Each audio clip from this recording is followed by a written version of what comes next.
High, আমি Priyanka's cooking passion চ্যানেলে আপনাদের সবাইকে স্বাগত। আজ আমি আপনাদের সাথে একেবারে মেলার মতো ছোট মিষ্টি গজার রেসিপি শেয়ার করব। আপনারা যদি কিছু টিপস ফলো করেন তাহলে কিন্তু আপনারাও বাড়িতে একদম পারফেক্টভাবে মেলার মতো মিষ্টি গজা বাড়িতেই খুব সহজে বানিয়ে নিতে পারবেন। তাহলে চলুন দেরি না করে শুরু করা যাক আমার আজকের এই রেসিপিটি। আপনাদের কাছে আমার অনুরোধ রইল ভিডিওটি প্রথম থেকে শেষ পর্যন্ত দেখার জন্য। আশা করি আমার আজকের এই রেসিপিটি আপনাদের ভালো লাগবে। সবার প্রথমে এখানে আমি বাটির মধ্যে নিয়ে নিচ্ছি 1 বাটি ময়দা। আপনারা এখানে নিজেদের পরিমাণ অনুযায়ী ময়দাটাকে বাড়িয়ে বা কমিয়ে নিতে পারেন। এবার আমি এর মধ্যে দিয়ে দিচ্ছি সামান্য একটু জোয়ান দিলে ফ্লেভারটা খুব ভালো আসবে, তবে আপনারা চাইলে স্কিপও করতে পারেন। দিয়ে দিচ্ছি পরিমাণ মতো লবণ। এবার আমি এই শুকনো উপকরণগুলোকে একসাথে ভালোভাবে মিশিয়ে নেব। আমি এখানে চামচ দিয়ে সব শুকনো উপকরণগুলোকে একসাথে ভালোভাবে মিশিয়ে নিচ্ছি। একটু সময় নিয়ে ভালোভাবে সবকিছুকে একসাথে মিশিয়ে নিতে হবে।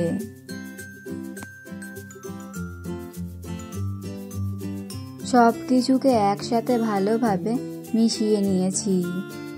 এবার আমি এর মধ্যে অল্প অল্প করে জল দিয়ে একটা ডো তৈরি করে নেব। একেবারে কিন্তু খুব বেশি জল দেওয়ার দরকার নেই, এইভাবেই অল্প অল্প জল দিয়ে ডোটাকে তৈরি করে নিতে হবে। এখানে কিন্তু ডোটাকে খুব বেশি শক্ত করা যাবে না, একটু নরম করেই ডোটাকে তৈরি করে নিতে হবে। দেখুন আমি কিন্তু অল্প অল্প জল দিয়েই ডোটাকে তৈরি করে নিচ্ছি। এভাবেই কিন্তু ডোটাকে তৈরি করে নিতে হবে। ডোটাকে আমি তৈরি করে নিয়েছি। আমি আপনাদেরকে দেখিয়ে দিচ্ছি ডোটাকে আমি কিরকম তৈরি করেছি। দেখুন একটু সফট করেই কিন্তু আমি ডোটাকে তৈরি করে নিয়েছি। এবার আমি ডোটা থেকে দুটো লেচি কেটে নেব। দেখুন লেচিগুলো কিন্তু মিডিয়াম সাইজের কেটে নিচ্ছি, না খুব বেশি বড় না খুব বেশি ছোট, একটু মিডিয়াম সাইজ করেই আমি দুটো লেচিকে কেটে নিলাম। এবার আমি লেচিটাকে হাতের তালুর মধ্যে রেখে এইভাবে একটু গোল করে চ্যাপটা করে নিলাম, যাতে বেলতে সুবিধা হয়। দুটো লেচিকেই আমি একইভাবে গোল করে চ্যাপটা করে নিলাম। এবার আমি এখানে একটা বেলন চাকি নিয়েছি। বেলন চাকির ওপরে আমি একটা লেচিকে প্রথমে দিয়ে দিলাম। এবার আমি লেচির দুই পাশে একটু ভালোভাবে ময়দা ছড়িয়ে দিচ্ছি, যাতে বেলতে অসুবিধা না হয়। এইভাবে যদি একটু লেচির ওপরে ময়দা ছড়িয়ে দেওয়া হয় তাহলে কিন্তু রুটিটা বেলতেও সুবিধা হবে আর বেলন চাকির গায়ের মধ্যে আটকেও যাবে না। তাই এইভাবে একটু লেচির মধ্যে ময়দা ছড়িয়ে নিতে হবে। এবার আমি লেচিটাকে প্রথমে রুটির মতো করে বেলে নেব। প্রথমে আমি এখানে একটু বড় করেই বেলে নেব।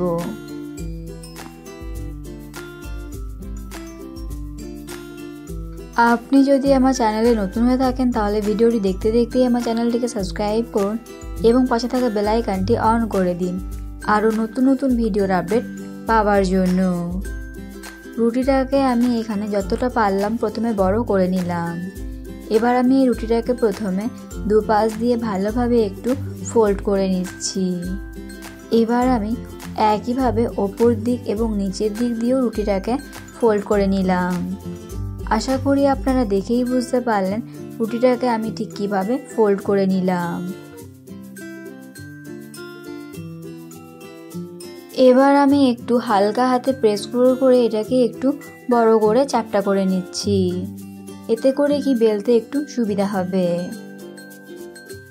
এবার আমি ওপর থেকে আবারও সামান্য একটু ময়দাকে ছড়িয়ে দিচ্ছি। ময়দাটাকে কিন্তু আমি দুপাশেই ভালোভাবে লাগিয়ে নেব।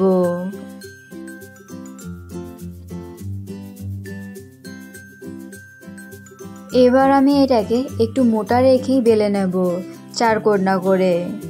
এইভাবে যদি রুটিটাকে ফোল্ড করে নেওয়া হয় তাহলে কিন্তু মিষ্টি গজার লেয়ারটা খুব ভালো আসবে।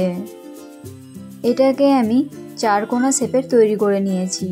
আপনারা দেখেই বুঝতে পারছেন আমি কিন্তু এখানে খুব বেশি মোটা বা খুব বেশি পাতলা করে রুটিটাকে রাখিনি, একটু মিডিয়াম সাইজ করে রেখে নিয়েছি। এবার আমি এখানে একটা চাকু দিয়ে এইভাবে আমি রুটিটাকে লম্বা লম্বা করে প্রথমে কেটে নেব। আমরা কিন্তু কম বেশি প্রত্যেকেই প্রায় মিষ্টি গজা খেতে খুবই পছন্দ করি। আর সেই মিষ্টি গজা যদি কোনো রকম ঝামেলা ছাড়াই এইভাবে ঘরে বানানো যায় তাহলে তো কোনো আর কথাই হবে না, আর মেলা থেকে কিনে খাওয়ার প্রয়োজনও পড়বে না। যখনই খেতে মন চাইবে ঝটপট কিন্তু কোনো রকম ঝামেলা ছাড়াই বাড়িতে বানিয়ে নেওয়া যাবে।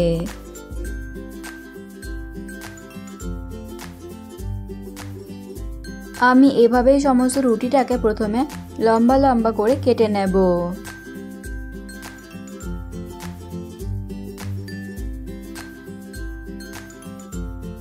সমস্ত রুটিটাকে আমি এইভাবে লম্বা লম্বা করে কেটে নিয়েছি। এবার আমি এখান থেকে প্রথমে এক একটা অংশ নেব আর এইভাবে ছোট ছোট করে কেটে নেব। আমি এখানে মিষ্টি গজার সাইজগুলো কিন্তু একটু ছোট ছোট রাখছি। আপনারা এইখানে নিজেদের পছন্দ অনুযায়ী মিষ্টি গজার শেপগুলোকে দিয়ে দিতে পারেন, একটু বড় বা ছোট করে, ওটা আপনাদের নিজেদের পছন্দ অনুযায়ী করে নেবেন।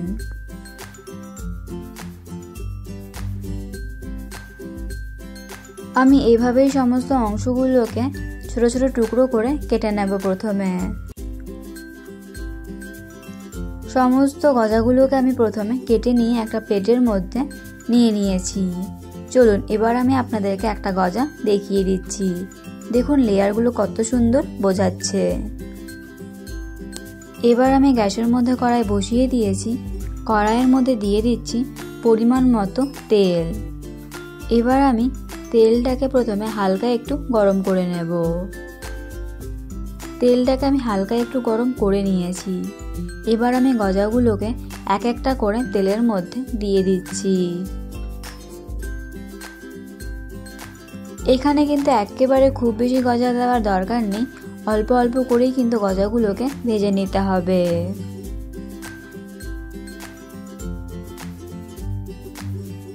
গজাগুলো দেওয়ার সাথে সাথেই কিন্তু আমি নাড়বো না।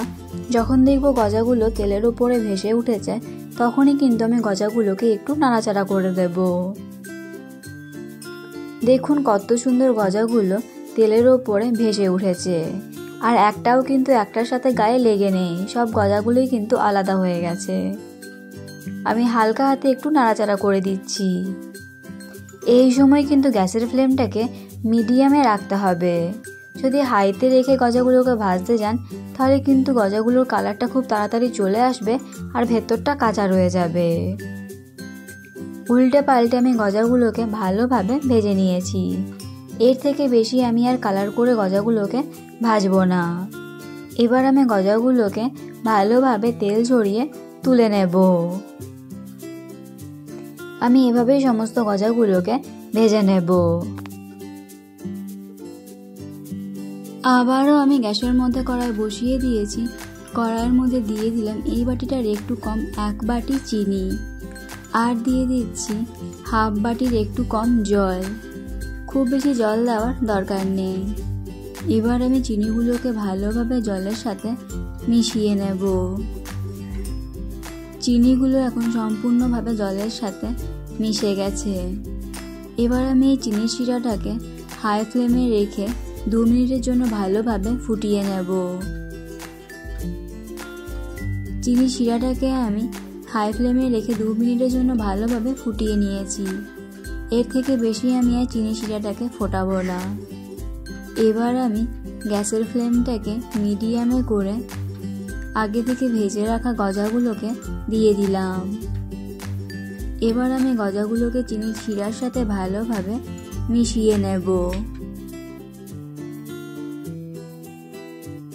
প্রথমে আমি চিনি শিরার সাথে গজাগুলোকে 2 মিনিটের জন্য ভালোভাবে ফুটিয়ে নেব, গ্যাসের ফ্লেমটাকে মিডিয়ামে রেখে, যাতে গজার ভেতর পর্যন্ত চিনি শিরাটা ঢোকে ভালোভাবে। এবার আমি গ্যাসের ফ্লেমটাকে হাইতে রেখে একটু ফুটিয়ে নেব। এবার আমি গ্যাস অফ করে দিয়েছি।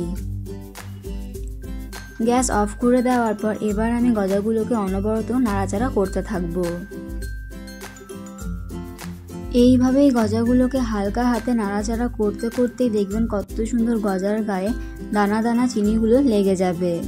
তখনই বুঝে নিতে হবে গজাগুলো তৈরি হয়ে গেছে। এভাবে কিন্তু অনবরত গজাগুলোকে নাড়াচাড়া করতে হবে।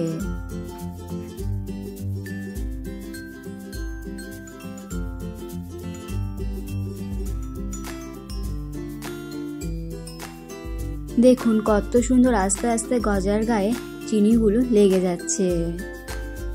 আপনারা দেখেই বুঝতে পারছেন এই গজাগুলো বানানো ঠিক কতটা সহজ আর দেখে কতটা লোভনীয় মনে হচ্ছে।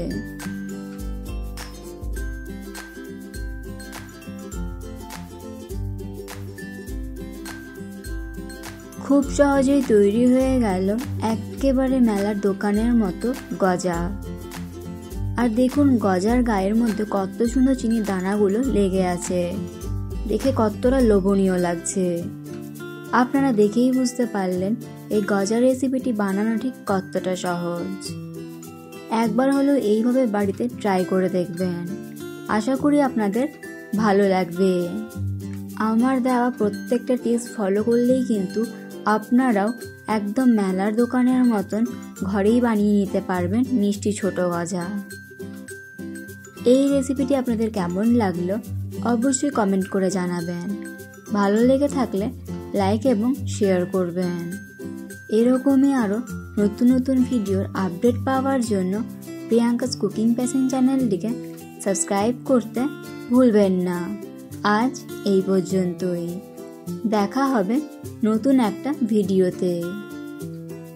আপনারা অবশ্যই কমেন্ট করে জানাবেন এরপর আপনারা কোন রেসিপি ভিডিও দেখতে চান। আমি অবশ্যই আপনাদের পছন্দ অনুযায়ী রেসিপি ভিডিও আপলোড করার চেষ্টা করব।